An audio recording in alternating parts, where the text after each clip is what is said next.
to an evening with me and kind of get unready with me. I guess it would be like my evening or night routine or whatever you want to call it. Firstly, we're going to start off with making some very cold water with a load of ice. The reason why I'm doing this with lots of ice is because I personally prefer to have ice in my water because I don't like lukewarm water, I like it to be cold. But secondly, because I'm about to get in the bath and my body doesn't regulate temperature very well, so I need to be able to have like the window open. I need to have like a cold ice drink so when I get out I don't like pass out. And then I also have the heater in the bedroom in case I get too cold. So yeah, in this video we're going to ignore my hair because if you've watched my channel then you know this is purely because I did brave the shave for cancer, and I'm still growing it out and it's in that awkward stage. If you have been a girly that shaved your head before, then you know what this awkward stage is, and there's not a lot I can do about it unless I've just washed my hair and I've slicked it back and it looks kind of okay.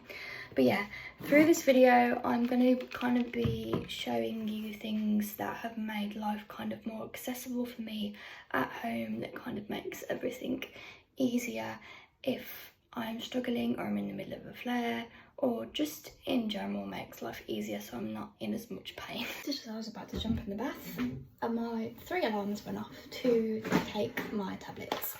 I'm currently on 15 milligrams of sertraline. They're an antidepressant, and let me tell you, as someone who's dealt with anger issues for a long time, it's definitely chilled me out and I feel a lot better.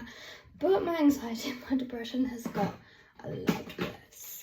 I'm also going to be taking my Clenil module inhaler preventer. It's a brown inhaler basically. I have to take 2 puffs in the morning and 2 puffs in the evening, and I never remember to do this twice a day, but I'm supposed to. So yeah, it's just easy to take it with these, and it's only just come into my head. You're up on one leg and I've caught you.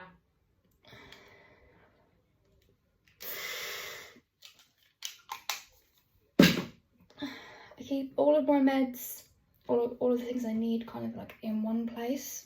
A dump bin of like inhaler, other inhaler, vitamin D tablets, those are Jamie's magnesium tablets, you know, vitamin C ones, and my cocodamol painkillers, so I have a lot of them, and then my sertraline, which I'm about to take. So I have antihistamines in there, but I haven't had to take them because it's been raining so much that I don't need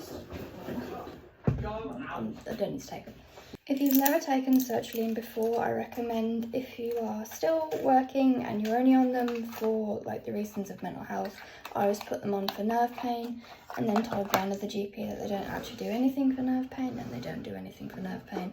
I would take them in the evening, don't take them in the morning, because I did that when I was still working and I nearly like passed out at work, because it made me feel like I was going to hit the deck really bad and I wasn't warned about that. So if you're on these, even if you're on the smallest dose, 25 milligrams is classed as a half dose. I did ask this because I thought 25 was the lowest, and technically it is, but it also isn't. This is like the lowest dose you can be on, and half of this is a half dose, if that makes sense.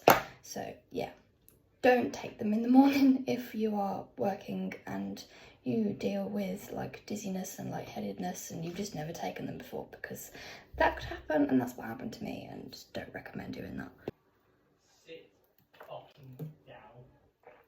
Another thing, if you also have FND and you have swallowing issues, or half the time when you take tablets you feel like something's stuck in your throat, so I always have something like a lot of small snacks so then I can just eat something so I know that there's like nothing actually in like my throat. If you've gotten this far in the video and you don't know who I am and you're completely new to this channel, hi, my name's Molly, I'm 22 and I'm a mum. I have recently had to leave my job due to my health.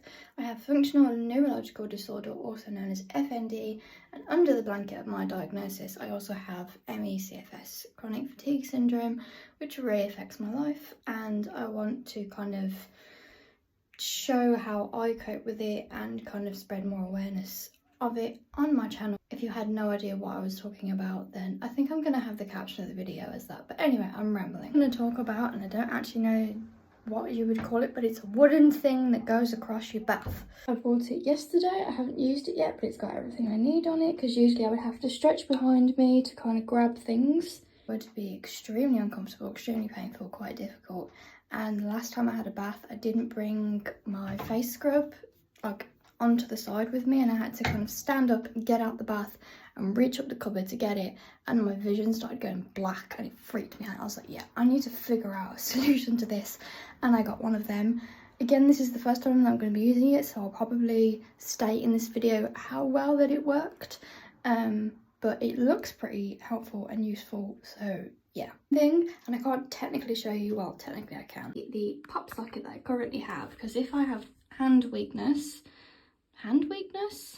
in my hands, I'm literally like, I'm not even holding the phone, and it's just kind of, yeah, I can't show the entirety of it, but it does help with gripping my phone when I have functional weakness in my hands, and I have like a tendency to drop things all of the time because of it. I will get back to you and finish this video when I'm at the bath. Number 3 is if you have a heated towel rail. It has quite a few places where you can put towels. When I do the washing, I just automatically put them on there instead of putting them straight in the cupboard, because with my memory problems, I have a big tendency to have to yell to my husband, James, I've forgotten a towel again.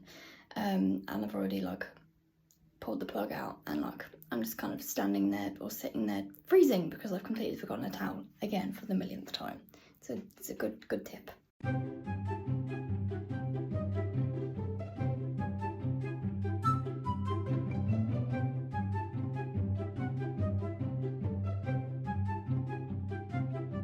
I am now out the bath, and I will say that the wooden thingy was definitely very helpful. Would definitely recommend. Just make sure it's completely like all the way across and not like slightly angled off, because I nearly knocked it off a few times. But apart from that, very helpful. Definitely didn't feel like I had to like strain to grab anything, which was good. I'm currently in a big comfy Slayer shirt and some boxers, wearing some like boxers with like a big shirt. It's quite comfy, feels secure. It's a lot later in the evening and I'm getting a bit tired. I always make sure I have my walking stick near me, and I got this cute little handle off Etsy that kind of just makes it look a little less medical. And it's like, if my like hand weakness kind of like lets go or something, then it's still there, it doesn't fall on the floor. Being tip number 4, this is tip number 5. These are fresh sheets, but one of my cats decided to sit right there, and that's why it looks like that. But yeah, this is an electric heat pad, and the reason why it's not currently plugged in is because it was in the living room. I spend most of my day on the sofa. We don't have like any chairs or anything apart from Jamie's wheelchair, obviously, but when I'm not like doing tasks or running after Bella, most of the time I'm sat in the same place, so I kind of have like a plug with like my charger there if my phone like is dying, and then my heat pad, so if I'm having a flare day where I don't really move, it's easier just to have those things there. Whereas tonight I feel like I'm going to need my heat pad a bit more. That's why I had a bath, because I get a lot of back pain and lower back pain and pain in my legs and stuff. So I thought for the purpose of this video I would move it and kind of show you like where I place it and how I use it, etc. Chronically ill or you're neurodivergent, then you know extension cables are your best friend, and I always have my electric blanket plugged in, heat pad, iPhone charger, and this one fluctuates between a fan that I have that can clip onto the side, or I do have a fire that sometimes gets plugged in. But since moving the bed so close where it's right next to me, I haven't needed to have it on. However, I might use it again tonight, I don't know. And my heat pad is plugged in right next to my electric blanket. What I do is I usually have it on the longest time setting, so there's 4 different time settings and there's 6 different heat settings. So if I'm like really bad and I need the heat like quickly, then I'll like put it all the way up to 6, and then I'll kind of bring it back down to like 2 or 3, so like I don't burn. So it has a timer, so then it will turn off after, you know, 2 hours is the longest time it can stay on. And then if it goes off, then turn it off and then hold it there for about 30 seconds and then turn it back on again and it will come on. I place my heat pad either on top or usually in the middle of both pillows. I have a U-shaped breastfeeding pillow under there that I have from when I breastfed Bella when she was really small. It's also really good if you're in labour and you're having a lot of pelvic pain. If you're in a taxi or any sort of car, then sitting on that definitely helps. Then I wrap the cord around the top so then it's not like dropped all the way down the side of the bed, so it's kind of like, you know, easier for me to grab and find. Then I will kind of put the other pillow there and bring it down a little, because usually I'm like sat up, like just in case, you know, I get like dizzy or whatnot. And then I get this pillow and I pop it up like that, so then I can still be sat up and I'm still getting, you know, the heat pad for like my lower back. Obviously when I'm like going to sleep, I'll obviously like I'll be lying lower down, and if I'm having like a migraine or a headache, having my head on the heat pad at a low heat can sometimes help as well. For the electric blanket, we used to have a Slumberland one. It's the ones I've always used. However, because it was winter and our Slumberland one that we had broke and we needed to get one so quickly, we ended up going for a cheaper one online, and I don't think it's branded, it just kind of says status on it. Smaller than the Slumberland one, so when we can afford to get another one, this one will probably go on Bella's bed, obviously on, you know, the lowest heat, just to kind of preheat it and then turn it off when she does go to bed for when it does get cold again. But this one is kind of the same method, so you have the highest one, middle one, and then lowest one, and then off on either side.